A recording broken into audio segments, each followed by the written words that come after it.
esos hijos que tienes, dime lo que vas a hacer. Uno lo mando a mis padres para que se sirvan de él.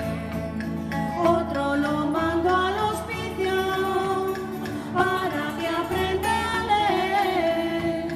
Y con la más pequeñita, dime lo que vas a hacer.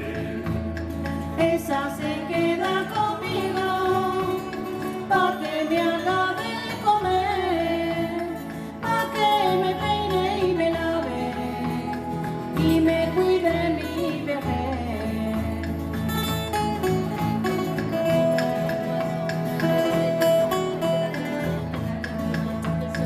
Abre los ojos, Blanquita, si me quieres conocer, que con el que estás hablando, marido tuyo es, que si mucho te ha querido, más te tendrá que querer, que me has guardado la honra como una mujer.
Ole, ole, ole, ole, no lo vayas a olvidar.